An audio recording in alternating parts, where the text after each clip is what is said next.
தேமுக கட்சியினுடைய அரசியல் பயணங்களை பத்தி தான் நாம இந்த வீடியோல தெரிஞ்சுக்கிறோம். நீங்க இப்பதான் மிஸ்டர் பிரதாப் ஸ்டுடியோ யூடியூப் சேனலுக்கு ஃபர்ஸ்ட் டைம் வரீங்கன்னா ஃபாலோ பண்ணாதீங்க, ஃபாலோ பண்ணிக்கோங்க, உங்க ஃப்ரெண்டுங்களுக்கும் ஷேர் பண்ணுங்க. வாங்க நம்ம வீடியோக்குள்ள போகலாம். 2005 பாத்தீங்கன்னா மதுரை மாவட்டத்துல தேமுக கட்சி பாத்தீங்கன்னா கேப்டன் விஜயகாந்த் சார்னால கட்சி ஆரம்பிக்கிறாங்க. 2006 நடக்கின்ற சட்டமன்ற எலெக்ஷன் அப்ப பாத்தீங்கன்னா தேமுக கட்சி தனித்து போட்டியிட்டு அவங்களுக்கான வாக்குகளுடைய சதவீதம் பாத்தீங்கன்னா 8.4% வாக்குகள் கிடைக்குது. 2009 நடந்த நாடாளுமன்ற எலெக்ஷன் அப்ப தேமுக மறுபடியும் தனித்து போட்டியிட்டு அதுல பாத்தீங்கன்னா 10% வாக்குகள் கிடைக்குது. 2011 நடந்த சட்டமன்ற எலெக்ஷன் அப்ப பாத்தீங்கன்னா ஏடிஎம்கே கட்சியோட தேமுக கூட்டணி அமைச்சு 41 தொகுதியில போட்டி போடுறாங்க. அதுல பாத்தீங்கன்னா அவங்களுக்கு வெற்றி வாய்ப்புகள் கிடைச்ச தொகுதிகளுடைய எண்ணிக்கை பாத்தீங்கன்னா 25.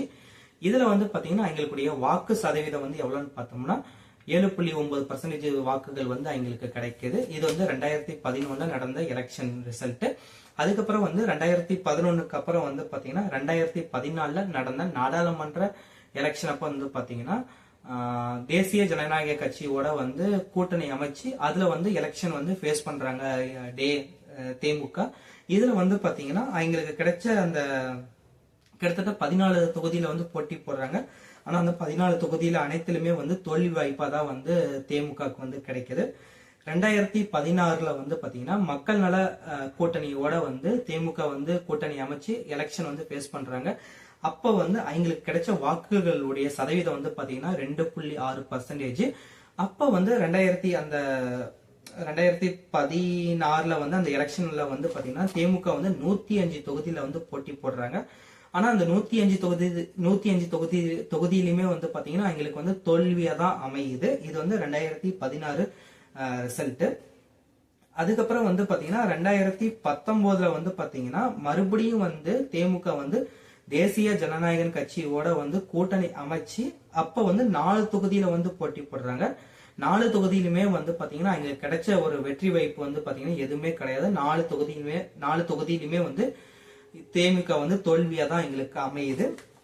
2021 அம்மா மக்கள் முன்னேற்ற கழக கட்சியோட கூட்டணி அமைச்சு அப்ப அவங்களுக்கு கிடைச்ச வாக்குகளுடைய பர்சன்டேஜ் பாத்தீங்கன்னா 0.4% வாக்குகள் கிடையாது.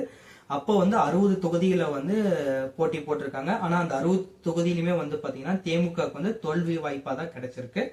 2024 தேமுக மறுபடியும் ஏடிஎம்கே கட்சியோட கூட்டணி அமைச்சு எலெக்ஷன் ஃபேஸ் பண்றாங்க. அப்ப எங்களுக்கு கிடைச்ச வாக்குகளுடைய சதவீதம் பாத்தீங்கன்னா 2.6% வாக்குகள் கிடைக்குது. அப்ப அவங்க எத்தனை தொகுதிகளை போட்டி போட்டாங்கன்னு பாத்தீங்கன்னா 5 தொகுதிகளை போட்டி போட்டிருக்காங்க.